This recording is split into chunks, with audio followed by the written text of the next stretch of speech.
Welcome to the Sally O'Neill podcast, where I get to be your clinical nutritionist for a quick snippet of time and take you through evidence-based topics and tools that will help you reach your goals faster and more sustainably than ever before. I take nutritional science and convert it from lab to life to bring you simple, implementable strategies to optimize your health. My mission is to empower you with the really juicy bits of my nutrition degree and experience in clinical practice so you can become the scientist of your own body and build a beautiful relationship with food and exercise. My work here is part of my educational role I teach via my coaching platform, Status T20. So if you resonate with any of this content and need any personalized guidance on application, I'll add all my links to you in the show notes. Now, if this podcast brings you any value, I would love your feedback with a 5-star rating if you haven't left one yet already. A little bit about what you enjoyed about it really helps me create more of what you love and gives more value to this community. My guest today is Kira Sutherland. Kira is an incredible nutritionist and naturopath specializing in sports nutrition. She's also a university lecturer, which is where our paths crossed initially, an author and a speaker who travels the globe to deliver her educational content. Now, fun fact, she's currently in the middle of designing the sports nutrition for Sydney Marathon again. I think it's her 10th year. Kira is so qualified. It's so inspiring. She not only has a Bachelor of Health Science, but also a graduate diploma in sports nutrition and 3 advanced diplomas, one in naturopathy, nutrition, and in herbal medicine. Kira mentors practitioners in the use of holistic sports nutrition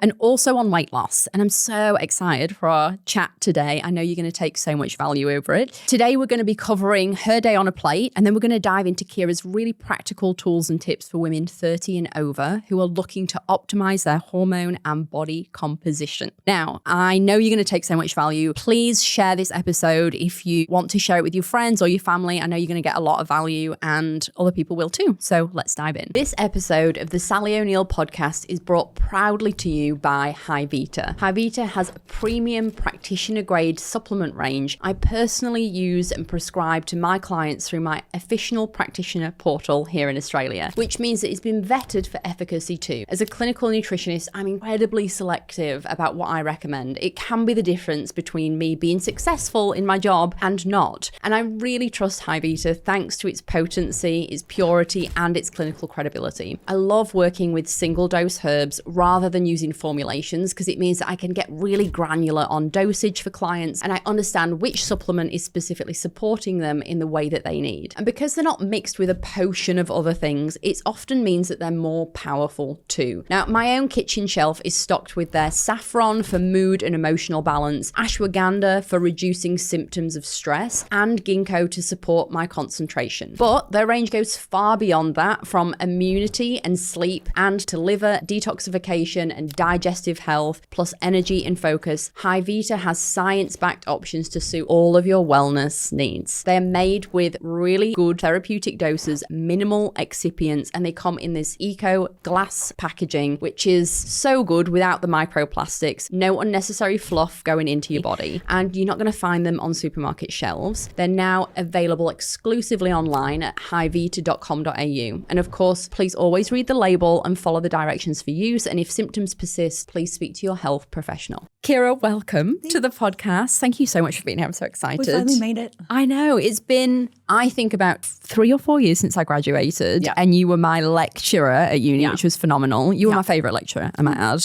And then I went into your sports nutrition mentorship, which was phenomenal as well, which we'll talk about in a bit. Can you start off by telling me, because I feel like because you're so qualified, you're going to get everything right. All right. Yes, that's my bio. With your nutrition, though, tell us what a normal day on Kira's plate looks like. I'm not going to pull it apart like I normally do with everyone else's because you are going to be nailing about this. It, right? Okay. I'll be truthful, though. Please. So this morning, I did 2 eggs. My husband's very good at like a soft boiled egg. You got it just right. 2 soft-boiled eggs, and I love kind of charcoal black bread. So gluten-free. I'm celiac. That's not a hidden thing. So I'm super strict gluten-free. It's been too many years. I don't miss it anymore.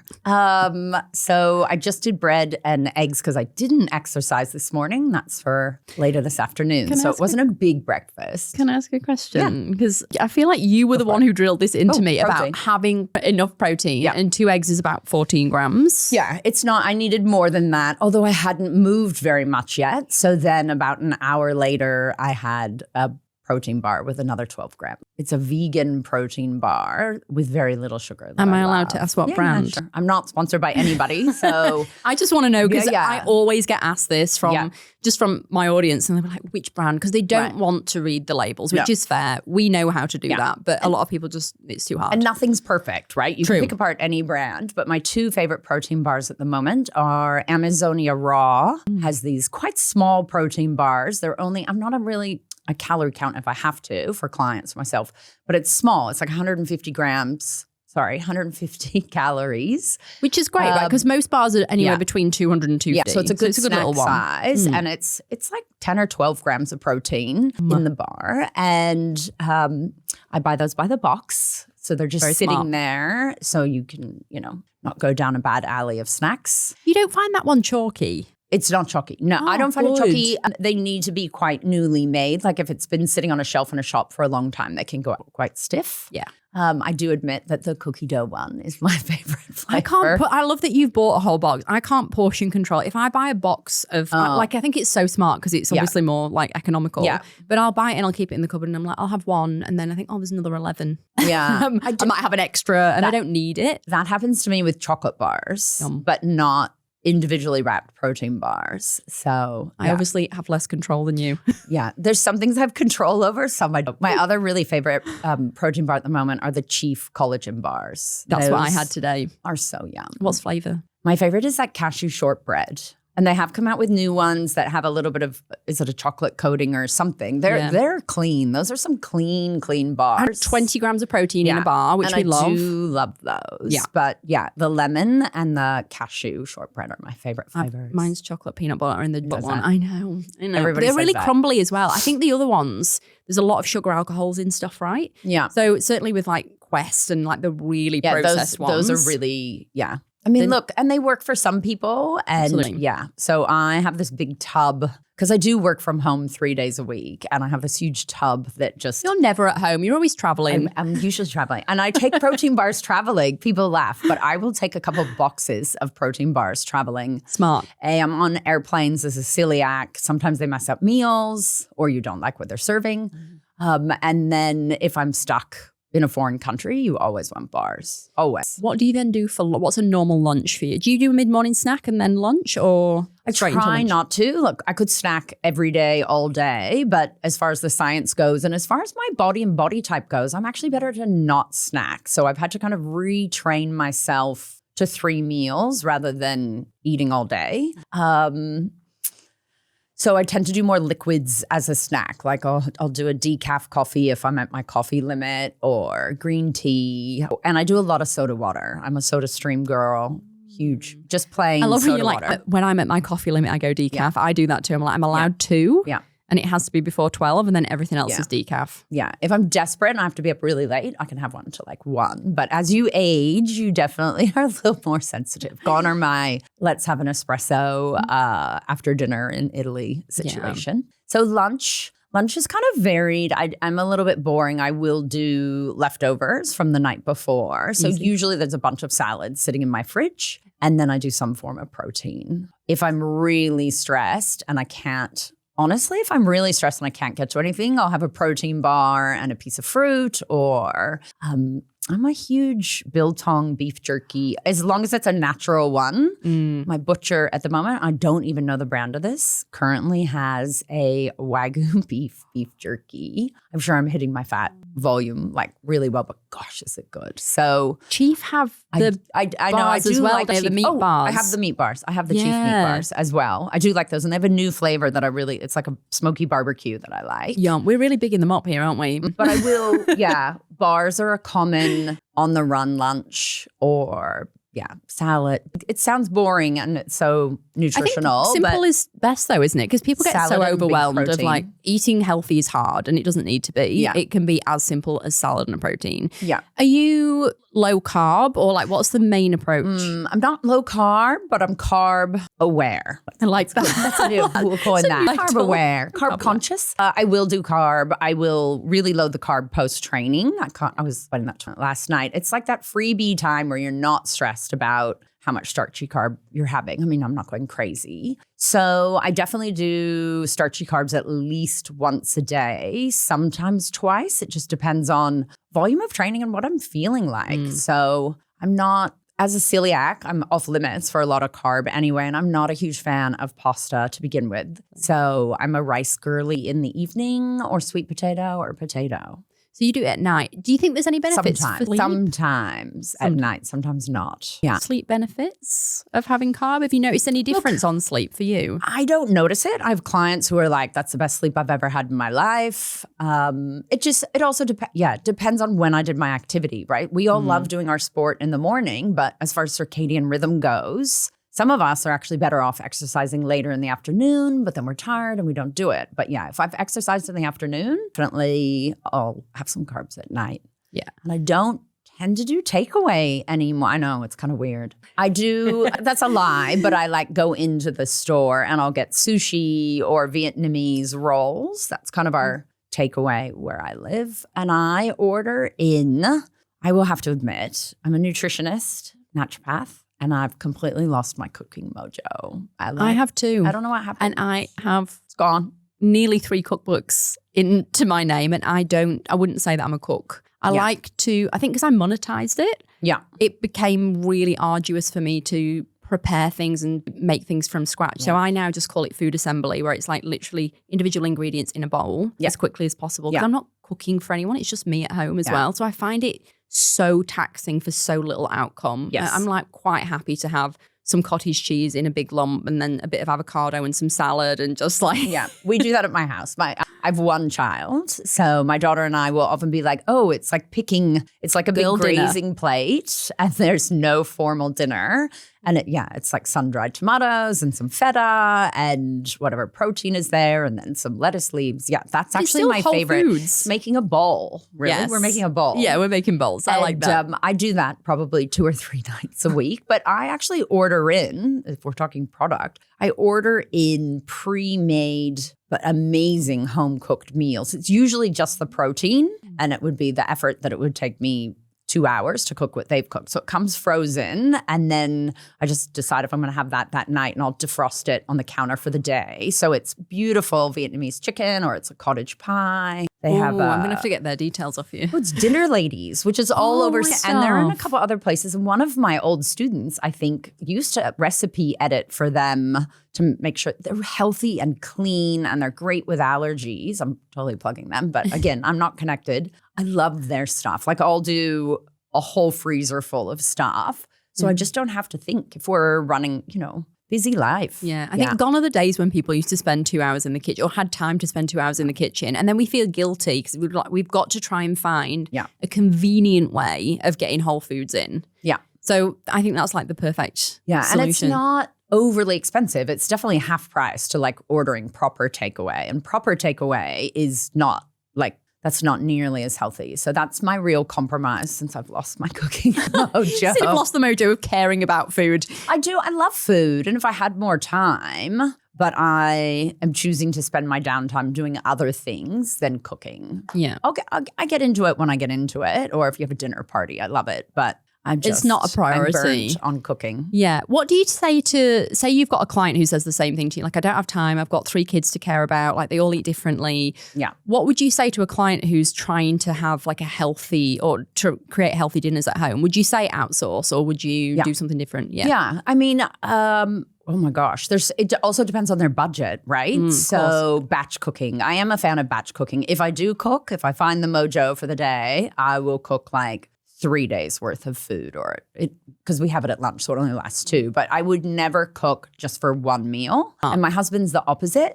And I'll buy stuff and I'll be like, it's in the fridge or freezer and he's agreed to cook it. And I might cook it all. Don't not cook everything I bought. Cook Please don't all put that on my plate. But he will totally just cook one little bit of protein. I'm like, why don't you cook it all? Because now I have to cook it tomorrow. We love that he cooks though. That's so helpful. Yeah, I got 1 or 2 days a week. But he needs kill me. But anyway, he won't hear this. He looks for a medal every time.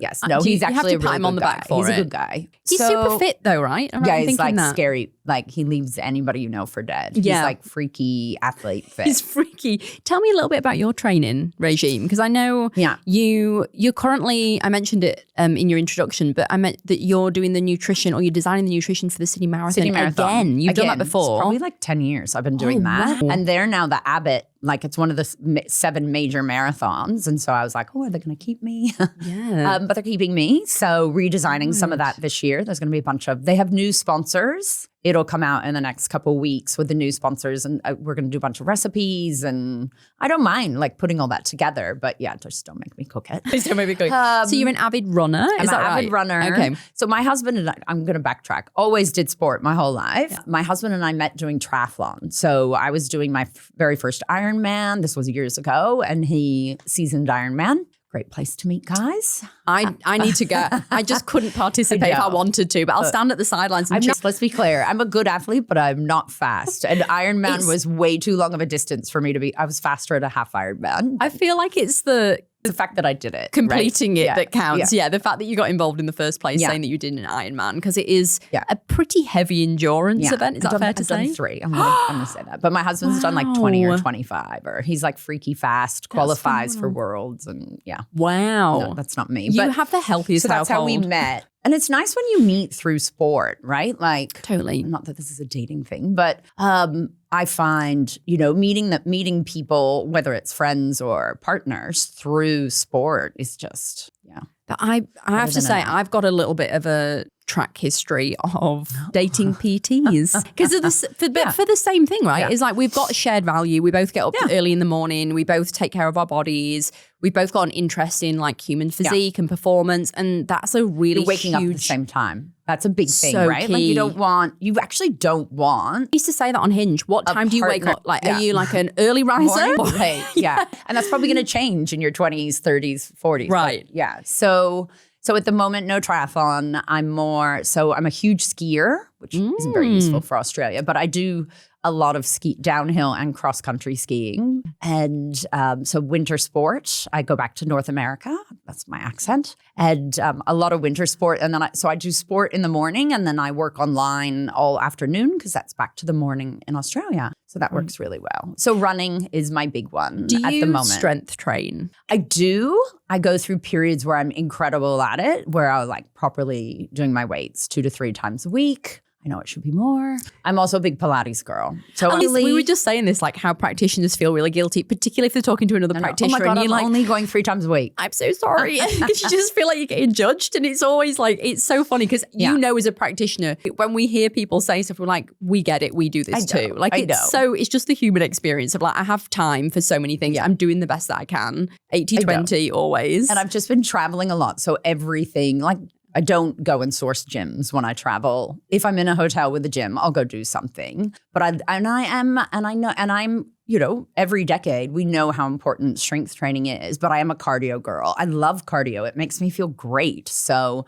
that's not something I'll stop. I just had to bring in more of the strength training and weights. But I do love it, although I'm a little unco at it. And I am a big Pilates girl. I'm actually just waiting for the end of financial year sales, and I'm going to actually buy myself a reformer. Oh, wow. That's exciting to have at home. Yeah. I rented one through COVID. I don't know. I think definitely a tax deduction. Just take some Instagram shots on it. Now, right? Yeah, but I had one through the lockdowns through COVID, and I absolutely loved it. But I will say, by the end of it, it ended up just being like a laundry horse where I was like throwing stuff on it and it just collected dust. Yeah. I need to have an appointment or like get out the house to do something like 7 a.m. I need to be in the gym training or I need to have booked a class because I have stuff. I have all the things at home. I've got like a red light face mask and a panel. Do I use it? No. Yeah. I have a big treadmill at home, but I will use that while I have to watch things. So I kind of multitask and I don't know. We'll see how we go. I did contemplate just renting a reformer to see if you're going to use it. I think that would be smart. But our lives are so focused around working from home now that I'm like, I think I'm going to do it. I have a really beautiful room. It's got a TV and the one I'm looking at has classes. So I'm like, maybe maybe I'll finally, we'll see. Yeah, I'll probably be selling a reformer in a year. I'll let you know. In a year's time, you'll be like, that thing gathered dust and now I need to get rid of it. So can you tell me a little bit, because you've touched on it previously, about how things change as women as we go through different decades. Yeah. Can you give us an overview of kind of what to expect at, say, 20 versus 30 versus 40 versus 50 even? In like what realm? Are you talking about like hormonally and body composition, I think? Because I've noticed certainly, and I'm sure you've got a biological reason for me for this, but certainly from 32, I noticed quite a big difference. Really specific. I noticed quite a big difference in the way that my body responded to a caloric deficit. So previously, I would find that I could be on, say, 1,400 calories in a deficit. My maintenance 18. Yeah. And within a week or 2 weeks, I could see a very visible difference. Yeah. Whereas now, it might take 4, 5, 6 weeks to see a visible difference. And I think I don't know whether that's metabolic adaptation or what you would call it, or is that an age thing? Cortisol, what's involved? Look, I think it's everything.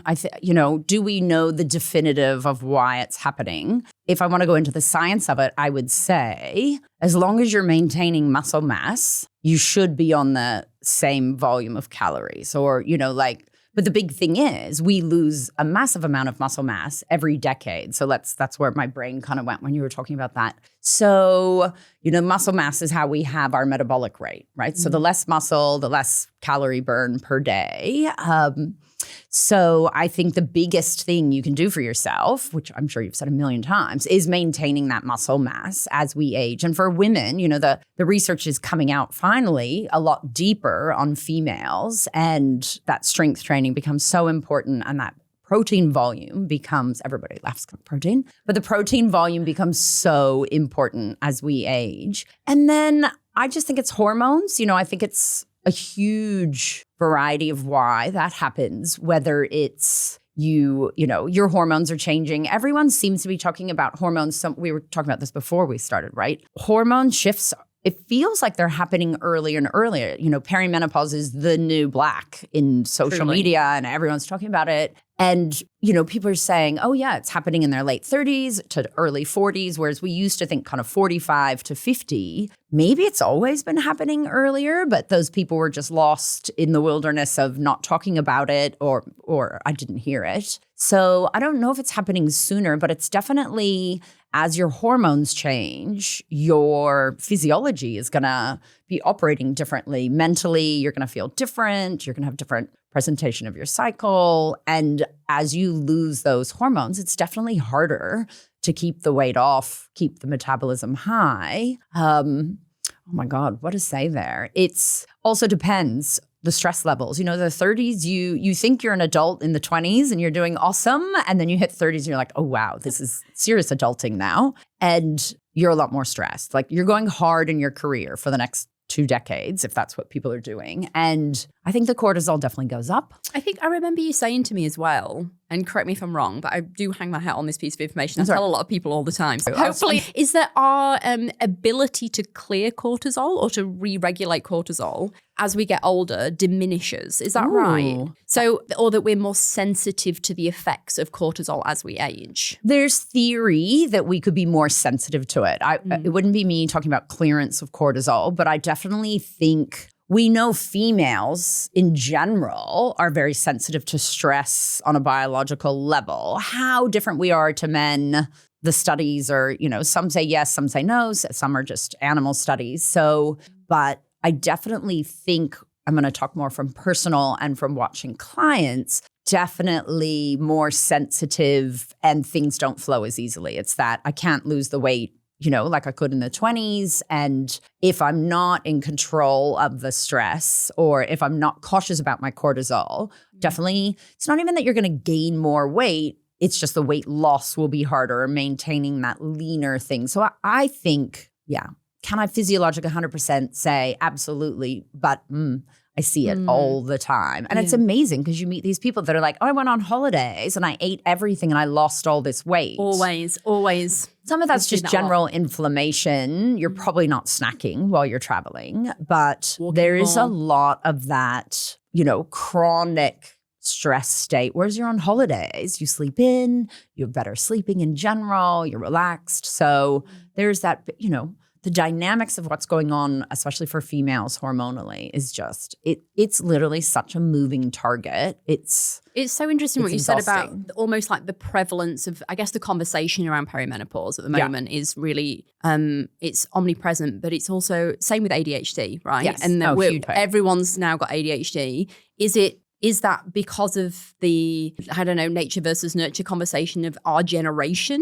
Or is it because we're all just so much more overloaded with responsibility? And then it's ended up that we all now have ADHD because of that? Or is it something completely different where it's like we're all just like hyper aware that this exists and now we're all trying to get diagnoses? The same question would go for perimenopause, right? Yeah. Is that I certainly, from my personal experience, is that my hormones have shifted drastically. And having a conversation with Dr. Turtle, our friend, mutual friend, who is an incredible doctor who specializes in hormones, perimenopause, and so on. He's incredible. He was looking through my hormone panel and made the suggestion that my elevated cortisol for a really long time has suppressed the rest of my hormones. So I've got no progesterone, low estrogen, low testosterone, and I'm having to dose with hormone replacement therapy. Is that, like, I guess the conversation is, has that been, am I a product of my environment because our environments have changed, that now our cycles are changing and hormones are changing? Or is it because we were all now hyper aware of our own health and our cycles and we're all being told, track your cycles, track your hormones, track your symptoms? So we're asking more questions. And such a good question. I'm being more proactive by going to someone like Dr. Turtle. I think it's both. I think we are generations that are willing to talk about stuff, right? Like if you go way back, the baby boomers were just, the females were just, or maybe they were talking in circles that we didn't know, but you weren't allowed to talk about stuff and everything was hush hush. And then you got the Gen Xers who actually don't really give a say that. Yes. They don't give a So they've started talking. I actually think it's the Gen Xers that really started talking a lot more about things like this. And then the millennials and the Zeds and everybody, I don't need to separate it, but they've just run with it. And I love that. I love that it's common conversation now. It's so empowering for everybody, not just females, that it's a normal conversation. So I think there's a lot more awareness. We have research now finally coming out on females. There was a lot of delay or lack of using females in research for a bunch of good reasons and for a bunch of not good reasons. I don't want to go down there. I was gonna jump in, but I'll be quiet. It's a long conversation. We're trickier to research, so we got left out of a lot of research, and science used to be a lot more male dominated. So we didn't have information, and then we are also hyper aware now, and we're talking about stuff, and we want tests and we want access to knowing. We don't, and I have a lot of friends that are doctors. I'm not anti the medical profession at all, but we now want our own info, right? Like we want our blood tests. We want extra blood tests. If we have to pay for it ourselves, that's great. That's fine with me. We're data driven these days, right? Because it's my body. I want to know what's happening. I don't want someone to just be like, it's okay, it looks normal. Because so many of us are like, my bloods might look normal, but I don't feel okay. And I think we are searching more for optimum health in some ways, which is beautiful. So I love that we're advocating for ourselves in health. We do need to pay for that a little bit more, but if that's what we want, most of the time people are willing to do that. Speaking of paying for tests, I know I think every practitioner's got their own personal preference about interpreting hormonal testing, body composition assessments, and so on and so forth. We'll start off with body composition data. Yeah. What do you ask clients to use for body fat and maybe bone density, which is probably quite important as we're thinking like 30, 40, 50-year-old ladies? Yes, because once you hit perimenopause, menopause, the bone density, especially in those first 5 years, is massive loss. Or let's premise this for everybody who's cycling and then loses their cycle from under eating and a lot of training, like falling into REDS, relative energy deficiency. And men, not just women, but you're losing your cycle from under eating, your bone density is plummeting the majority of the time, even if you're strength training. So those people that are like, oh, it's great, I haven't had my period in 6 months. It's not great for you. Maybe it's great that you haven't had your period. Like you didn't have to deal with that, but there's nothing metabolically that's great about that. Can I ask a mechanism of action question? Yeah. Hopefully I have the science. I know, I think you do. I think you do. So the reason that we lose bone density in those scenarios, am I thinking that we're losing, so estrogen, when that declines, is it something to do with the calcium coming out of the bones and making them more brittle? Or what's actually the cause of us losing bone density? When we don't have a cycle, we are not ovulating. And when we're not ovulating, we're not creating our own progesterone. And both estrogen and progesterone are super powerful in helping maintain or build bone density. So it's actually the loss of ovulation. And if you don't ovulate, you don't make progesterone. You still make estrogen to an extent, but no ovulation, no progesterone. And the pill is or other contraceptives are progestins, not a progesterone. And we used to think that your bone density would just be the same on a progestin. That's not quite the case. It's not terrible, but it's not to the same effect as your own progesterone per se. So it's not identical, is it? It's not identical. It's different. Chemical replacement. It's a progestin, not an own. And I'm not very great at describing the difference. But yeah, it's not as great for bone density. Because it used to be when I work with a lot of athletes, they lost their period. The first thing we do is they would go on the pill because it would safeguard their bone density. It does to an extent, but not to the extent we thought. And now there's all this other research about how the pill or contraceptive hormones change the brain. It is reversible when we come off things, but there's some great research books coming out on stuff like that at the moment that are mind-blowing. There's a good book for anyone listening that's by, I think it's Dr. Sarah Hill, which is Your Brain on the Pill. Your Brain on the Pill, or how the pill changes your brain. Depends on what country you're in. Okay. What it's called. Because I was just in Canada and I had to find it for somebody in a different phenomenal information. Like, I have the science is incredible. Yeah. Even like down to choices in partner selection. Oh my gosh. Smell. Vastly different. Yeah. I remember learning that years ago. I remember learning that if you're on the pill or if you're on an antidepressant, that it changes, your choice of partner. And I didn't know that about antidepressants. Yeah, I haven't read that specific research, so I would have to really kind of go find that. But that's what it used to kind of get clumped together. But it was great when she started talking about that partner selection. And so people then come off the pill. So they met their partner they met their long-term partner while they were on the pill, and then get married and then go, oh, let's have a baby. And they go off the pill and they're like, oh, I don't really like you anymore. I'm not attracted to you anymore. This genuinely, my ex won't be listening to this, thankfully, but I had a partner of 10 years and exactly that happened to me. So and funny. I was like, me, this sounds so funny, but his physical presence wasn't masculine enough for me, like to be attracted to when I came off the pill and I was cycling naturally. Yeah. And then when I read about it, I was like, that is fascinating, because when you're off the pill, you care more when you're cycling naturally about and I guess a protector, and you're more attracted to males with higher testosterone. Yeah, absolutely. You're going for that alpha. Also, if you're ovulating or not. So for people not on contraceptives, and you're going out, looking, clubbing, whatever you're doing, out drinking. If you're ovulating, you will absolutely go for the alpha more than when you're not ovulating. Yeah, we know that. Which is fascinating. Fascinating. If you know about your cycle and I'm not allowed out when I'm ovulating. I'm a menace. I think most of us were. So back to the DEXA or body scans in terms of looking at bone density. What would your preference be for someone to monitor body fat and bone density across the years? Yeah.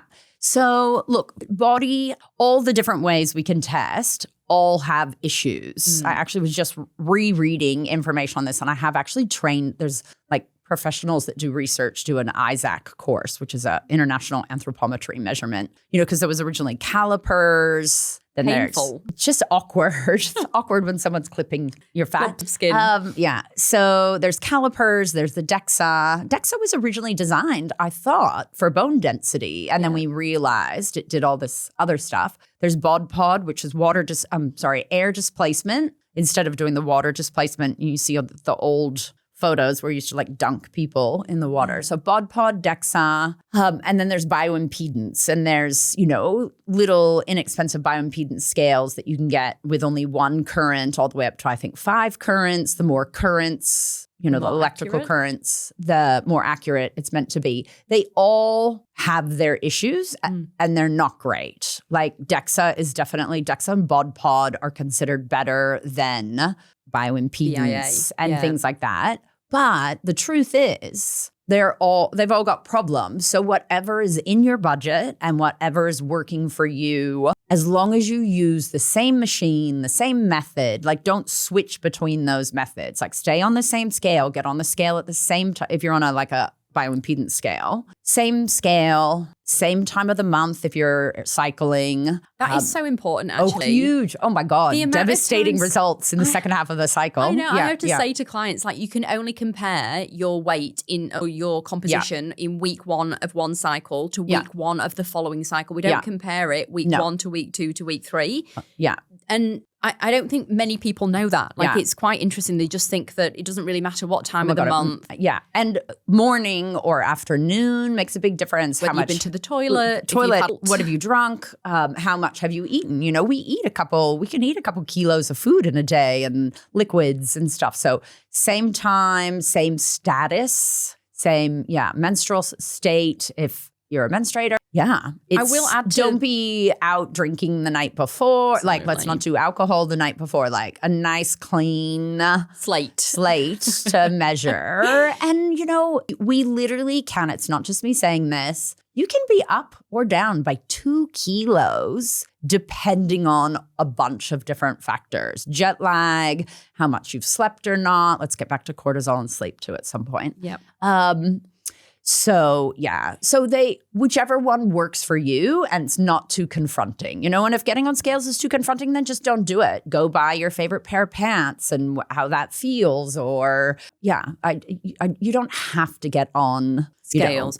Apart from bone density, you'd probably need to go and get that measured. So that's DEXA. Yeah. That would be, I would send someone for a DEXA, and if they're really fragile or sensitive about knowing their body fat, just don't ask for those stats. But Absolutely. I do love DEXA. I do like BOD-POD. And, in my clinic, I have a bioimpedance scale. It's about Tanita? It's a Tanita. They're amazing. They're very different. You can get on at university where I teach. I'm sure there's a $20,000 machine. I own an $800 Tanita, which has the handle. I do like the handle so that it's going all the way through all the electrical current, not just kind of your legs. And that's all I've ever used in clinical practice because you just need the same machine. And on a hard floor, not on carpet. Right. And in the same place of your house, because if there's a tilt on the floor or whatever. And tilt is.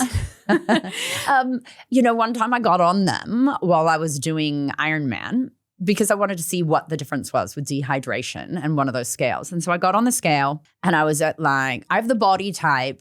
And again, this is really interesting to look at is body types and what is your fat level, because there's a lot of unrealistic belief around where your body fat should be. And depending on your height and your genetic profile, it's going to be totally different. I can be underweight and fit, and I cannot get below 20% body fat. It's just my body type, right? So I was Ironmanning. I was sitting at 21% body fat. I was lean. That's still very healthy. That's still athletic level of body fat. Yeah, I was this is probably when I was 30 and pre-baby.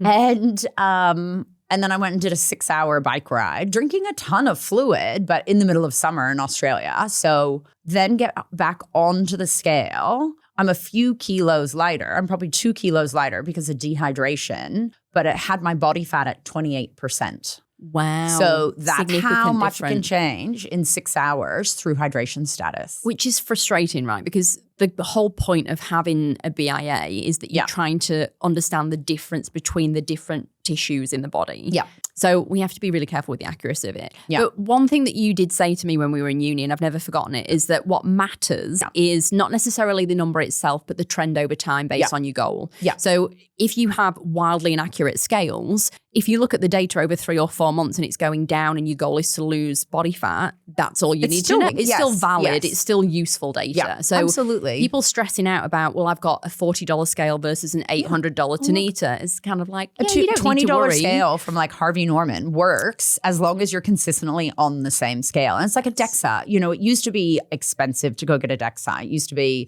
$150 or even more. You see them now for $50, $60, $70. Just realize my understanding is you're supposed to be on them fasted first thing in the morning. Yes. But a lot of places, you know, companies where you go and book in a DEXA, they're going to book you all day because that's a business. And of course they're going to do that. But if you have the chance, you actually want to be fasted first thing in the morning, no caffeine, right? Which is really painful because I remember trying to go get one on no caffeine. I had and they don't open till 8 a.m. and you have breakfast. I literally did one the other day. So I do them like every 8 to 12 weeks to check that I'm tracking the right way. I've got a fun fact actually about bone density in a second, but I find with DEXA that, you can book it all day. But I've been told by the guy who actually does the scanning that you shouldn't train for 24 hours before. So my initial thing is I get up and I train, and that actually helps me delay having breakfast. But come 8 o'clock, I've not trained and I was starving. And grumpy and foggy, headache. Yeah. So yes, you probably shouldn't have trained because it's going to shift, you know, glycogen stores and water and all kinds of stuff, which also brings up, and most people don't know this, and I'm sure you've heard me rabbit on about this, but for all your listeners, if you go to do a blood test and you're somebody who does a lot of sport, which is my favorite fact. Oh my God, it drives me insane. My favorite thing to teach people, you are not supposed to exercise. You can go for a walk, but you are not supposed to hard exercise for 24 hours before a blood test, or a ton of things are going to be out. Ton. And it's not accurate. And a lot of I work with a lot of elite athletes, but also just people that do a lot of sport. And they're like, but I don't want to not train. I'm like, dude, just take a day off. 24 hours is not going to harm. You're wasting your time and your money going to get bloods if you've trained, because your creatinine's high, which means your GFR could be low, protein can be out, all the electrolytes can be out.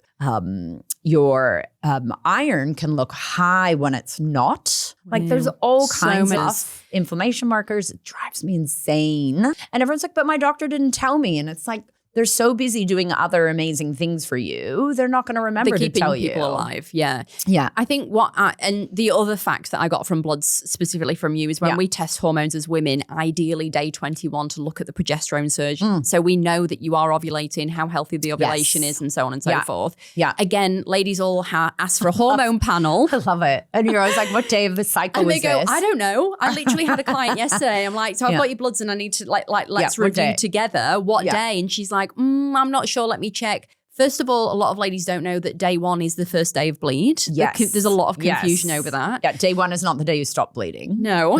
And so then we're like, okay, so let's work it back. And it's like, right, no, I actually did it on day 12. You literally need to go back and let's try this again. Because I can't read your own. Yeah. So, and to clarify too, sometimes we look at stuff where we do want bloods for females on day 2 or 3. There are specific fertility things. Sometimes people are looking at FSH to LSH markers, but don't make me go into that because I'll get it wrong. But yes, especially for, are you ovulating? And for perimenopause, you want to know, because in perimenopause, sometimes you ovulate, sometimes you don't. And so there is no big progesterone for the first 2 weeks of a cycle. That's what people need to know, right? Estrogen is up, but you don't have progesterone showing in any great amount until you've ovulated, which is why we're doing it to find out if there is some ovulation. So preferably like day 19 to 21, somewhere around there.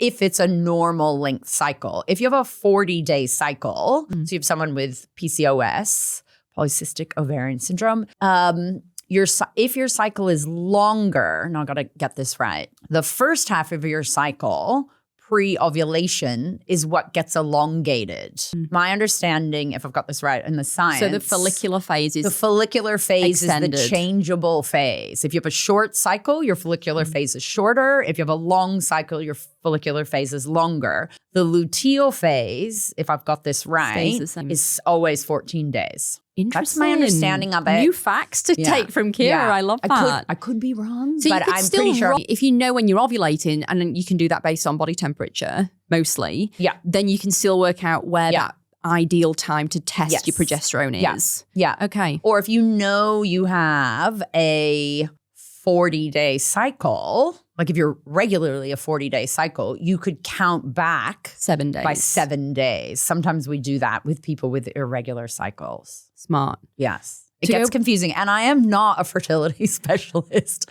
So it's funny that I'm pulling this off. Yes. And yet we get asked so many questions about hormones. I mean, but I deal with women in sports. So I am dealing with hormones, and I am female, and menopause, perimenopause. Yeah. All my friends. I'm just going to go back to that DEXA thing. So when I went and had a DEXA scan recently, number one, I actually found a benign tumor on my breast through a DEXA scan, which I didn't anticipate to find. And they are non-diagnostic, but I saw a different mass. Could that just be like fibrous tissue, though? Could it just be like, it how could some people be have fibrous breasts? Yeah, but I went and had an ultrasound scan, and the ultrasound came back with a tumor, and it had blood flow to and from it. And I was sat there for 3 days with the films and no report from radiology. I was having a meltdown. You should call me. Thank you. But I fortunately found out that it was benign. Didn't feel a lump, but it's definitely there, and it's 2 to 3 centimeters, so it's a decent size. But what was also interesting was so I've had breast implants a year and a half ago. Right. That changes bone density readings. You to say that. Yes, you're like, I don't want to say it first. Or So that changes bone density on DEXA. So what I've found is over the years that I've had my DEXAs, my bone density is not incredible because I went through a period, and we'll come on to that next, of undereating and ovulation, not having periods. Yeah. And so I think that was for a period of maybe 3 years of not having a cycle. So my bone density has been shocking. Yeah.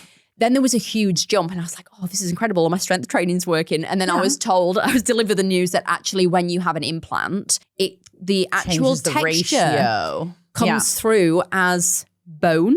And so the bone density looking better. looks incredible. Wow. So if you do have implants, or certainly like metal from like if you've got a replacement for knee or whatever. I did not know that. It comes through as Back bone. of the day. I love that. So if you do have any implants or anything, it's good to take that into account when you're being assessed for bone density, because it might look a lot higher than it should be. And it's not always, and even, DEXAs are amazing, but not everything's perfect. There are little machines that you can go get done, and I don't know a lot about them, for bone density, where they're just scanning near the ankle. Wow. And measuring bone density in just certain bones rather than the whole DEXA. I don't know what the validity is of those versus others, but I know there are like little scans so they're looking at the end of long bones and things like that. But I've seen plenty of people, implants aside, increase bone density in their 30s. They often say by 30 it's tapped out. I have completely seen people eating the right things, doing the right exercise, and their bone density stable or increasing in 30s. I'm sure I have a client, I've seen an increase in her 40s. That's amazing. So why wouldn't your body try to, as much as we go, you lose a lot, but if you're doing the right thing. I was lucky. I did so much sport as a kid. I only have had I did have a 6-month period from overtraining. I was eating a lot, but obviously overtraining, not purposely undereating. But I think it only went for about 4 months. So I have this amazing, which I'm very excited about. That's something to wave around, isn't it? My daughter's like, we should go get another DEXA for your bone density. I'm like, it's my great. bone density is hot. I do have to go get it checked again. Just to tell everyone how great it is, let's go back to REDS, because you've alluded to it a few times. For people who aren't familiar, it's relative energy deficiency. I always get confused. Is it in sport or syndrome? I think it's syndrome. Okay, I thought it was relative energy deficiency syndrome. In sport. Okay, syndrome. It's kind of both. Okay. Yeah, although it can happen for other things. So we used to talk female athlete triad. That wording is gone long ago because it happens to both sexes, every gender, both sexes, whatever. So it's the idea that you are doing, the volume of training you're doing is exceeding the volume of food you're eating. So it's basically under eating for the volume of training you're doing. Intentionally or not intentionally? Both. It can be either. For a lot of people, it's intentional for body physique. And for a lot of people, it's not intentional. You know, they're in preseason or they ramp up their training and they're just because they're busy or they just haven't, you know, kind of shifted what they're eating. There are people that accidentally undereat. I know that sounds weird. If you're it's definitely like not me. I wish. I know. Or they just have this incredible metabolism already and then they put up the volume of training. So it is a huge spectrum of what goes on. Like it affects every single system of the body. We used to think it was when it was called triad, which is ages ago, it was about amenorrhea, osteoporosis or loss of bone density and eating disorder,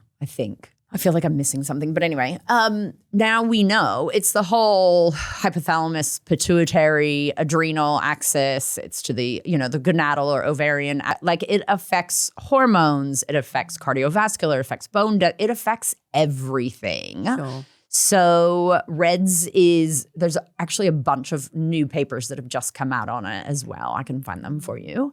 I'm only halfway through reading the latest stuff. But REDS is a big thing. So it's about, there's calculations for it as well. And I should have re-looked at the calculations today, but I didn't. You can actually you could Google for it, depending on if you're male or female, about a certain amount of calories you need to be eating per kilogram of your body weight. There's a calculation so you know you're not under eating. Assuming that you're at a healthy body weight when you check that, right? Because I guess if you're checking it and you're already in the thoroughbreds, yeah.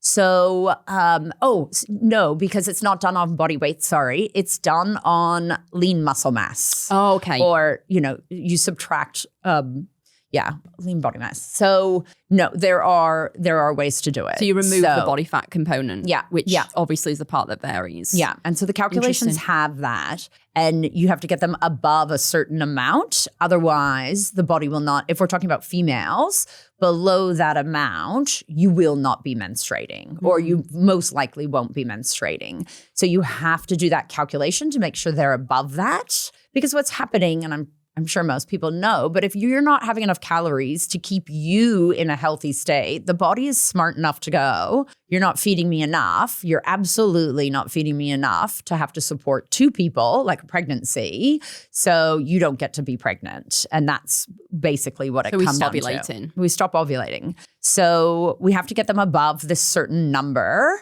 And then, but for optimum, the number is much higher. But you know, you have to, depending on if it's an eating disorder issue or if it's just accidental, getting people above that number can be a conversation. You could need to send them to a psychologist that specializes in things like that.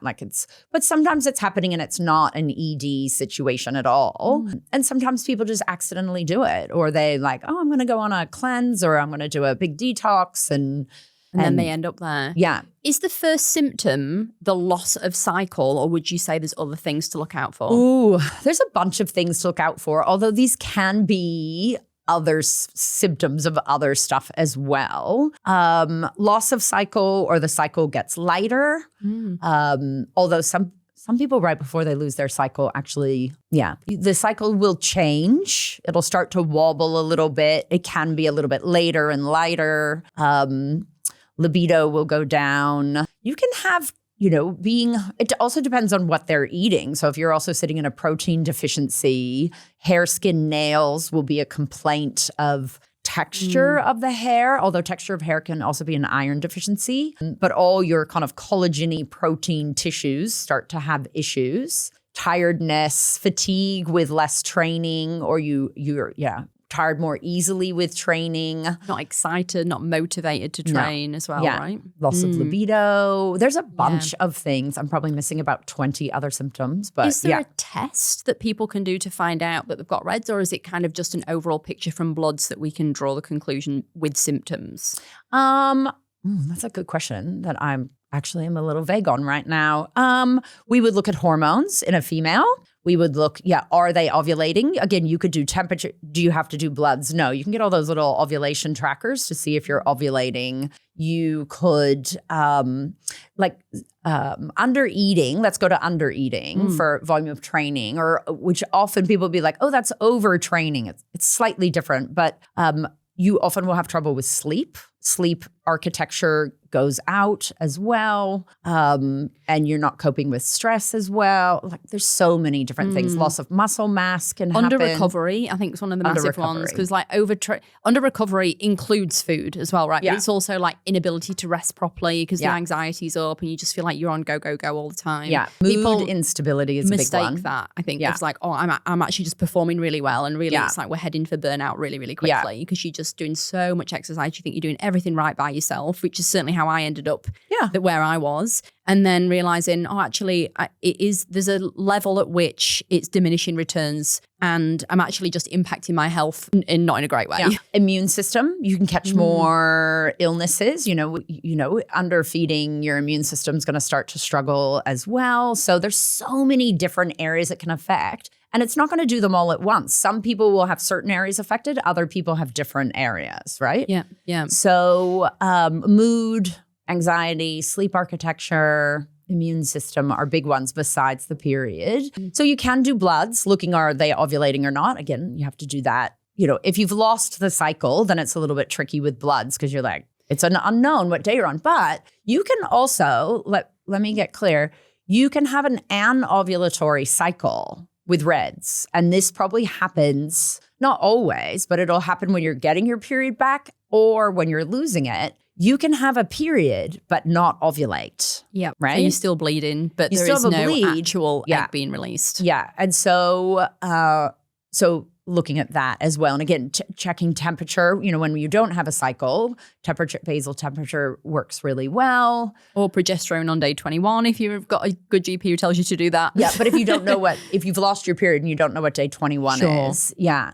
So regarding hormone testing. Yeah. I have a preferred gold standard, but again, practitioners have different stuff that they like to refer to. Because I know you were saying like some people just don't like having bloods taken, which is a whole other thing. What would be your go-to for, say, someone who comes to you and they say, I don't know what it is. I can't put my finger on it, but it feels hormonal. I can't shift body weight. I've got all these symptoms, hair's falling out, etc. What would be your go-to test? Go-to. Ooh, okay. So, and let's be clear, doctors are under a lot of stress to be asked to run extra tests. So don't just rock up to a doctor and demand a bunch of tests. They'll be in trouble. That's like a pet hate of mine. And they don't like us for it. And they have every right to not like us for it. Agree. A lot of practitioners that aren't doctors can order tests, but you will have to pay for it. But sometimes people are happy with that because they don't then have to go to the doctor and negotiate. If they can have a test, go get the test. There's ways around it if you have the money to pay for it. iScreen, I quite like as well. Like people can go online to a company called I. It's literally the letter I and ones screen. Coming out now. You can order your own functional testing and they will deliver a report to your email, which is phenomenal. And then ideally you have someone interpret it as well and walk you through what to do with the results. Yeah. But they will. AI is really good at that too. Oh, it is. Uploading stuff onto ChatGPT is amazing, actually. Phenomenal. Yeah. And not just iScreen, there's a couple companies where you can choose. I don't know if it's UpDoc or InstaScripts or some of those companies that you can now do online appointments. Like if you've gotten really sick and needed like an instant appointment. Oh my gosh. What we're able to do now since COVID online is like, thank goodness. Like, especially like females getting a urinary infection and then the doctor's like, I can't see you for 3 days and you're going to die. I'm burning inside. You can get onto a doctor in like 20 minutes for a script. Like, I love it. So there's a couple online that you can do. Some of the panels aren't quite perfect, but you can do like a women's hormone panel. Would you go like blood, salivary, urine? Have you got a preference? So here's where I fess. I'm not a test first. I am a give me what you got. Tell me how you are. Give me any recent tests you already have. Let's see all your symptoms. And if you really want to test, we'll go test. Or let's work on what we think it is. I mean, if it's hormones, I will test, but I'm a basic girl. I just do bloods. I'm not off doing big hormone peeing in the cup. I leave that for the people that specialize with that. They can be very expensive too. It's like gut microbiome tests are phenomenal, but I don't do that as a standard when a client first comes. I do it if I'm stuck and there's huge gut stuff. And there's other practitioners that specialize in gut, and of course they're going to do it first, but I definitely delay mine based on the costs because I think it's expensive to see a practitioner in the first place. I know. And then if you spend $500 on some testing, that's $500 of food or supplements or other things we could do. So I'm a test if you need and then test if you're stuck, if you're not getting the results. Because 75% of the time with a style of, but it's also the style of clients I see. I see a lot of athletes and fit sporty people. So I'm not getting these intricate, mold, mast cell syndrome. I'm not getting these massive complex cases. I'm sending them to my friends that like those cases. And they do more testing than me. So I'm a basic tester. So I tend to go for bloods, just simple bloods. And do you ever tell clients to ask for specific markers? So I know, for example, T3, T4, do you ever say, and can you also squeeze in reverse T3, or do you ever write letters to doctors and ask for extras or not? It's interesting because I lecture at university, as you know, in the Bachelor of Nutrition, Bachelor of Naturopathy, and we teach practitioners how to write referral letters. I don't, I must say. I normally support a client to advocate for their health, but I don't often write direct to a GP. It's very, very rare I would need to. Yes, and you've said exactly what I was going to say. I have to teach it, but I'm not a fan of writing referral letters. I will teach a client how to advocate for themselves. I'm also not asking for a bunch of crazy tests normally, but I don't actually ask for reverse T3 that often, but I often ask for thyroid antibodies because I want to see if we're looking down autoimmune and Hashimoto's, which is so prevalent in the thyroid situation. So T3, T4 antibodies is my go-to. But I think empowering our clients to understand what to ask for is a lot more powerful. Or if they're like, I really don't have a doctor, I don't know what to do, we can run the panel. They just have to pay I can't remember how much it is. But so I'm better at coaching people to advocate for themselves. I think what I find, or I see a lot in clients, is they'll get the bloods through and they don't have any understanding of what any of the numbers mean and what the different sections are even. Yeah. So like the liver function test, well, what does it mean if it's high or low? I'll often either record a loom when I've got some bloods and just say like, this is what this means for future reference. And then you can always come back to it and review it. So when you get a next set of bloods, you don't have to remember this stuff. You don't have to have a nutrition degree, but you do need a basic understanding because I think it's important to know, like, is my inflammation elevated? Yeah. Is my liver struggling? Records? You can Google most of that these days. Absolutely. Too. I Google things now and then just to see what actually comes out. And I'm like, wow, it's quite interesting how much is actually correct that's out there. Yeah. There's also some great books about interpreting blood tests that I use them all the time. They're fascinating. What would be your favorite? And I didn't say this before. Your liver tests can go up with exercise. Hard exercise, your liver tests are going to be up. So there's me looking at liver function tests going, oh my God, what's wrong with me? Enzymes are elevated. Yeah. And how much alcohol have you had? And sometimes it is that. Sure. But sometimes it's exercise. Yes, there's two, I want to say AST, ALT. I can't remember right now, but two of them often go up with hard exercise because, exercise is muscle damage and then this on-flow effect and Yeah. Thank you so much for all your knowledge today. I could ask you 1,000 questions and we could continue learning for you. For anybody who's interested in learning more, particularly from a sports nutrition perspective, I will advocate for you on this because I have genuinely gone through, it was a 6-month mentorship. And the amount of people I've told you, like, you have to go and do this. It's been so enlightening. I think I learned more in that 6 months, with all due respect to my uni. I learned more in that 6 months from you from a practicality perspective of actually seeing clients, bringing clients to you and saying, what do I do with this person in a mentorship than I did during the entire degree. Yeah. I'll take that compliment. Thank you. No, it was phenomenal. It was really, really helpful. Super practical. For me, it's not about giving you knowledge that confuses you as a mentee. It's about, let's give you the science, but show you how to use it. And if you can't take it away and use it, or you can't then teach it to your client, I've not done my job. So I'm all about the practical, or science down to simple. So I do mentoring. I only do an intake once a year. It's not scheduled yet for this year. I don't know if I'll start it much later in the year, or I might actually wait until January next year. Nice. I know there's a lot going on. I feel like I might do another round at some point just to like refresh. Come. Why not? Come. I'm changing it up at the moment a little bit, which is why I might wait till January. So, and that mentoring is usually for final year students or for practitioners, nutrition, naturopathy, all that, or there's a lot of personal trainers, people like— Which I think I love that. I love that personal trainers are doing the study in nutrition because I think there's a large curriculum gap. Asked well, there's so much they're not supposed to do, but they get asked all the questions. I work with a lot of personal trainers. When I was first working as a practitioner, I worked inside of a gym. So all my friends were the personal trainers. And I lecture in that industry quite a lot as well. And I love when they're off getting that information, even though legally they can't be writing certain things for clients, but they have that knowledge. I love that. Yeah. I get a lot of clients come to me who said, oh, my PT told me to do this, and this, and eat this many carbs. It's normally like in the region of over 200 grams a day and they've got PCOS. I'm like, awesome. But they haven't told the PT that they've got PCOS, nor does their PT understand what that means. Yeah, no. So it's just one of those things that like it's where you get your info from. Yes. Yeah. So your information is phenomenal. If people want a little bit more,